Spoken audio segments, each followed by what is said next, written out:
नमस्कार दोस्तों, आप सभी लोगों का मेरे चैनल वेकअप लाइफ में स्वागत है। दोस्तों आज हम बात करने वाले हैं मक्का प्रोटीन्स आईपीओ के बारे में। दोस्तों जैसा कि आपको पता होगा कि ये आईपीओ ऑलरेडी 29 फरवरी 2024 को ओपन हो चुका है। 4 मार्च 2024 मंडे के दिन ये आईपीओ क्लोज होते हुए नजर आएगा, जो कि 7 मार्च 2024 को एनएससी और बीएसई पे लिस्ट हो जाएगा। दोस्तों इस आईपीओ का जो प्राइस बन रखा गया था वो 26 रुपए से 28 रुपीज पर शेयर का था। फ्रेश इश्यू 224 करोड़ का और टोटल इश्यू साइज भी 224 करोड़ का है। दोस्तों ये कंपनी एक एनिमल फीड मार्केट के अंदर काम करती है।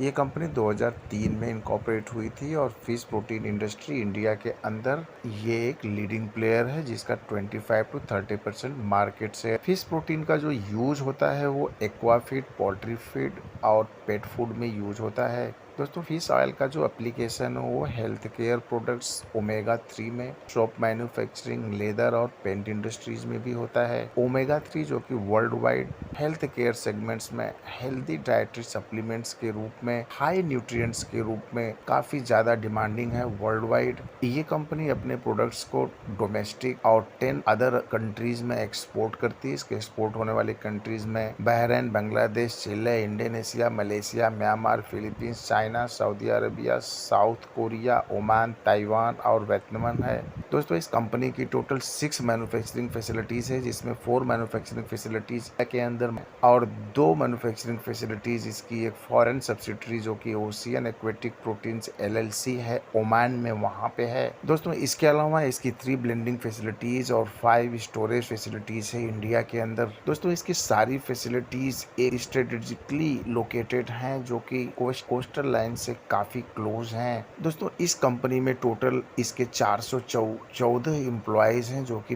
पेरोल पे काम करते हैं। तो बिजनेस आउटलुक काफी अच्छा है। दोस्तों अब हम इंडस्ट्री आउटलुक की भी बात कर लेते हैं। दोस्तों जैसा कि हमने पहले बताया कि ये कंपनी एनिमल फीड मार्केट में काम करती है, जिसका मार्केट साइज 2023 में 1035.2 बिलियन रुपीस था, जो कि मार्केट फोरकास्ट 2032 तक 1964.8 बिलियन रुपीस, जो कि 7.20% CAGR के हिसाब से ग्रोथ नजर आती है। तो इसका इंडस्ट्री का आउटलुक भी काफी अच्छा नजर आता है। दोस्तों यही रीजन है कि अगर हम इसका जीएमपी परफॉर्मेंस देखें तो 104%, यानी अपने इश्यू प्राइस से डबल का भी जीएमपी चल रहा है। दोस्तों अब हम देखते हैं कि जो इश्यू ये कंपनी लेकर आ रही है उसका पर्पस क्या था। तो ये इसका पर्पस एक तो वर्किंग कैपिटल, जिसमें 120 crore total utilisation, issue size का 54% ये करने वाली है। इसके अलावा 4% यूटिलाइजेशन ये वर्किंग कैपिटल इसकी जो एसोसिएट है इंटो प्रोटीन्स प्राइवेट लिमिटेड, उसमें इन्वेस्ट करने वाली है। और शेष जो इसके 42% है वो जनरल कॉर्पोरेट पर्पस, यानी 94 करोड़ का इन्वेस्टमेंट जनरल कॉर्पोरेट पर्पस में होने वाला है। कि इस कंपनी के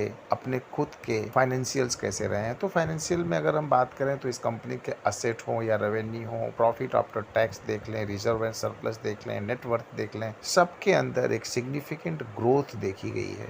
असेट्स के अंदर 81% की ग्रोथ 2021 से लेकर के सितंबर 2023 के अंदर देखा गया है। रेवेन्यू के अंदर मार्च 2021 से मार्च 2023 के बीच में 94% का ग्रोथ देखा गया है। पैट के अंदर 332% का ग्रोथ देखा गया है, जो कि 11 करोड़ से 47 करोड़ हो गया है। रिजर्व एंड सरप्लस 64 करोड़ से 128.92 करोड़ हो गया था 31 मार्च 2023 तक, करीब 100% की ग्रोथ देखी गई है। नेटवर्थ 60.8 करोड़ से 144.92 करोड़, करीब 85% का ग्रोथ देखा गया है। साथ ही साथ टोटल बारोइंग भी इसकी over the period of time बढ़ी है, 159 करोड़ से 317.73 करोड़ हो गया है, जो कि 60% का ग्रोथ नजर आ रहा है, जो कि एक बहुत अच्छा संकेत नहीं है। की परफॉर्मेंस इंडिकेटर की बात करें तो जैसा अभी हम देख रहे थे, डेब्ट टू इक्विटी इसका 2.19 निकल करके आता है, जो कि इसका एवरेज जो कि मार्च 2021 से लेकर के 30 सितंबर 2023 तक के बीच का जो एवरेज इसका 2.4 है,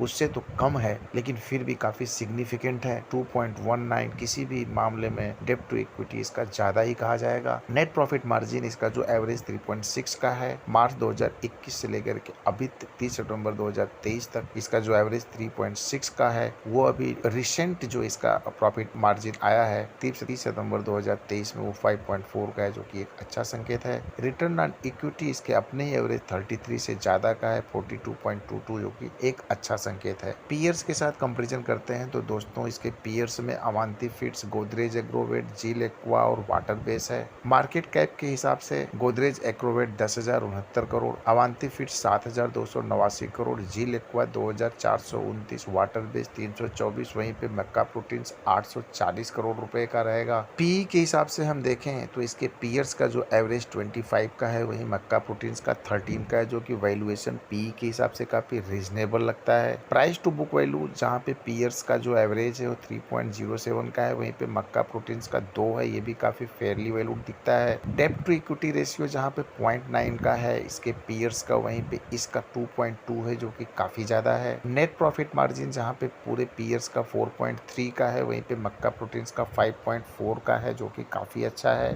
तो हम पीयर्स कंपैरिजन के हिसाब से अगर देखते हैं तो ये पाते हैं कि ये अपने पीयर्स के मुकाबले काफी अच्छा काम कर रही है। केवल डेब्ट टू इक्विटी रेशियो को अगर छोड़ दिया जाए तो बाकी सारे पैरामीटर्स में ये अपने पीयर्स से काफी आगे है। दोस्तों अब इसके अलावा हम एक और चीज की बात करते हैं, जो कि निफ्टी 50 के साथ कंपैरिजन करते हैं। इसके जो पीयर्स हैं उनके परफॉर्मेंस को देखते हैं पास्ट ट्रैक के बेसिस पे।